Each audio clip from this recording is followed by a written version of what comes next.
오늘의 주제는 그림책 추천 도서를 좋아하지 않는 우리 아이입니다. 오늘은 유명한 그림책 육아서를 읽고 거기서 추천해주는 목록을 참고해서 그림책을 쫙 구입했는데 우리 아이의 반응이 심드렁한 경우 있으실 거예요. 왜 그럴까요? 분명 그 책에서는 아이들에게 정말 인기 많은 그림책이라고 적극 추천하셨을 텐데요.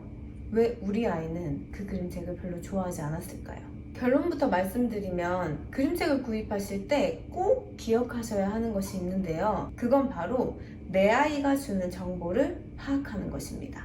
사실 이건 그림책을 구입하는 데 있어서 뿐만 아니라 아이를 양육하는 데 있어서 기억해야 할 굉장히 중요한 포인트라고 생각을 해요.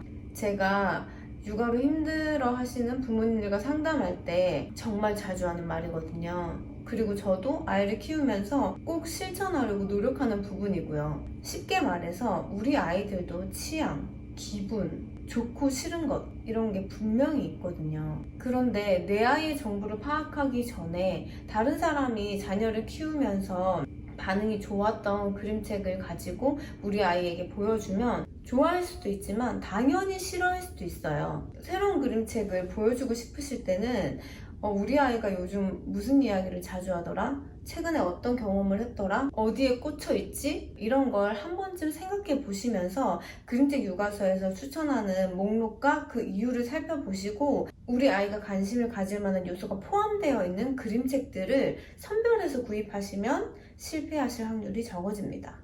한 가지 예로 한국 나이로 3, 4세 정도 되는 아이들은 생활 그림책을 굉장히 많이 보거든요. 그 이유가 이제 내가 막 엄마 따라서 요리를 하고 싶어 하고 내가 이제 응가를 변기에 하는 연습을 하고 또 동생이 태어나서 막 스트레스를 받는 상황이 생기는데 그림책에 나오는 주인공들도 나랑 똑같은 일들이 일어나는 거예요. 현실 세계를 그대로 반영하는 거죠. 내가 하는 걸 이 책에서도 하고 있는 거. 그게 그 연령의 아이들에게는 가장 재미있는 그림책이 되거든요.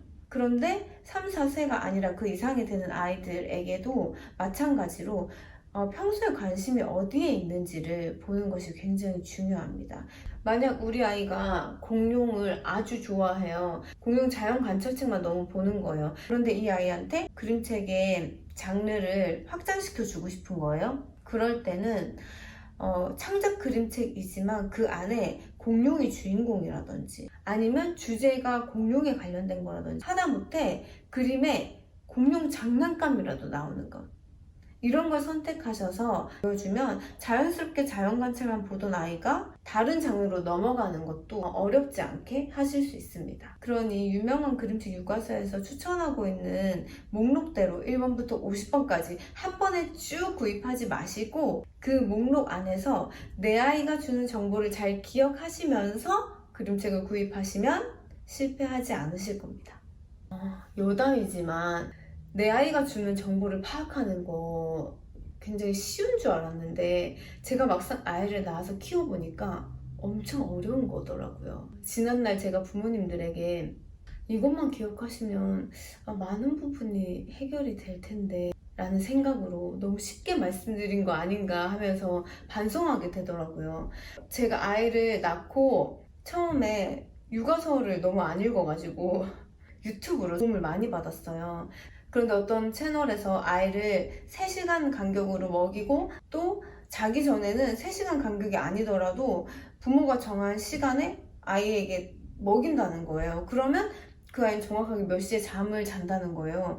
그래서 제가 그 스케줄을 그대로 가지고 제 아이에게 해봤어요. 그런데 제 아이는 안 먹는 거예요. 분명히 그 영상에서는 매일 같은 시간에 먹이면 잠을 잔다고 했는데 왜 우리 아이는 안 먹나? 얘는 까다로운 아이인가? 왜 저 스케줄대로 내 육아는 안 되는가? 나 실패했나? 이런 생각을 했었어요. 그런데 갑자기 제가 부모님들에게 우리 아이가 주는 정보를 잘 파악하세요. 그 안에 답이 있습니다. 이렇게 말씀드렸던 것이 생각이 딱 나면서 제 자신을 보는데 너무 웃음이 나는 거예요. 그래서 제가 정신을 차리고 그 스케줄표를 당장 버리고 그때부터 다시 저도 제 아이가 주는 정보를 파악하려고 노력했어요. 그러니까 우리 아이는 먹고 싶을 때, 졸릴 때 어떤 표현을 하더라고요. 그거에 맞춰서 제가 반응을 해주니까 그 유튜브에서 봤던 것과는 시간이나 간격이 다 달랐지만 우리 아이만의 패턴과 스케줄이 생기더라고요. 하마터면 멀쩡한 아이를 까다로운 아이라고 생각하고 저도 육아에 대한 스트레스가 엄청 크다라고 착각할 뻔했던 순간이었어요. 책육아도 마찬가지라고 생각해요. 단언컨대 이야기를 싫어하는 아이는 없어요. 만약에 우리 아이가 아직 책을 좋아하지 않는다면 우리 아이에게 맞는 그림책, 우리 아이에게 맞는 이야기를 만나지 못한 거라고 생각이 들어요. 그러니까 부모님들께서는 오늘도 내 아이, 다른 집 아이가 아니라 내 아이가 주는 정보를 잘 파악하셔서 우리 아이가 좋아할 만한 그림책을 고르시고 즐거운 책육아 하시기 바랍니다.